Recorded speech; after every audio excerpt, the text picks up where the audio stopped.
Добре дошли в модул 7, работилницата с финален проект. Тук всичко научено се събира. В този модул не просто гледате, ще изградите нещо реално, което да използвате в работата си още днес или утре. Ето какво ще направим в тази работилница. Първо, ще изберете една реална, значима задача от текущата ви работа. Второ, ще проектирате качествен промпт или малък работен процес, всичко научено. Трето, ще оцените и подобрите резултата с рубриката. Четвърто, ще завършите мини-проекта си и ще поемете една конкретна стъпка за действие. Това е най-важният модул за постигане на реални резултати. Първо изберете задачата за финалния си проект. Тя трябва да е нещо реално от работата ви.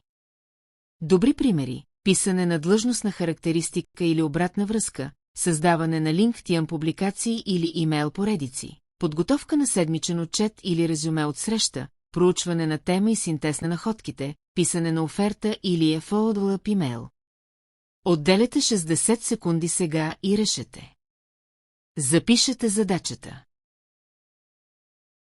Спрете видеото.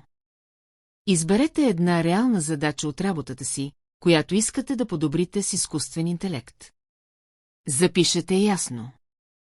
Това ще бъде вашият финален проект за този модул. Сега проектирайте промпта или малкия си работен процес.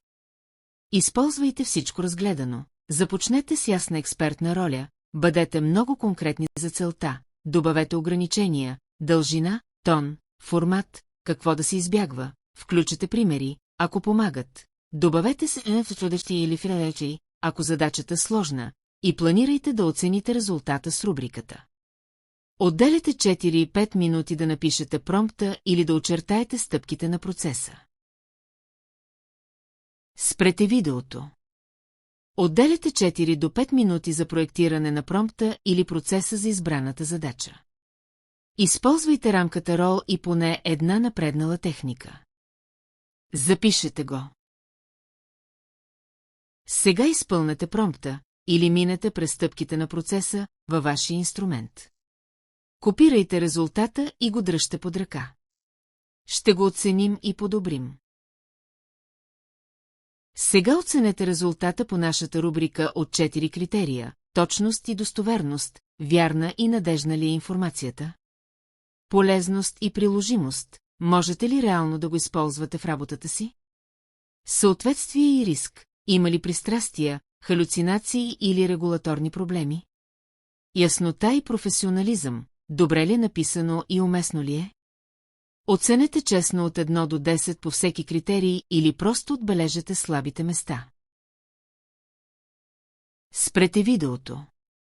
Оценете резултата по 4 критерия. Бъдете честни. Открийте най-слабите области.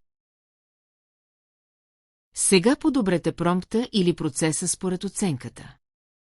Можете да добавите по-конкретни инструкции, добавите по-добри примери, добавите съвъдещи или ограничения, или да поискате от модела да критикува и подобри собствения си резултат. Изпълнете подобрената версия. Точно тази стъпка на итерация носи на мнозина най-големия скок в качеството. Спрете видеото. Отделяте 3-4 минути да подобрите промпта или процеса според оценката. Изпълнете новата версия и я сравнете с първия резултат. Поздравления! Вече имате мини-финалния си проект, реален, подобрен промпт или малък работен процес, изграден за истинска задача от вашата работа. Можете да го използвате веднага. Отделете момент да запазите финалния промпт или процес. Дайте му ясно име и го съхранете на лесно място. Това е началото на личната ви библиотека с промптове. Накрая запишете една конкретна стъпка. Кога тази седмица ще използвате този промпт или процес в реалната си работа? Бъдете конкретни. Изводите от работилницата. Винаги работете върху реални, ценни задачи. Използвайте пълната рамка Role Plus на предналите техники. Оценявайте и итерирайте. Запазвайте и документирайте работещото. Започвайте малко, но мислете в системи. И най-важното, действайте още тази седмица. Завършихте основното обучение и практическата работилница. Във финалния модул се фокусираме върху това как да задържите и разраснете наученото, личната библиотека с промптове, план за действие за 30, 60 и 90 дни и дългосрочния ви успех с изкуствения интелект. Така един курс се превръща в трайна професионална способност. Да завършим силно.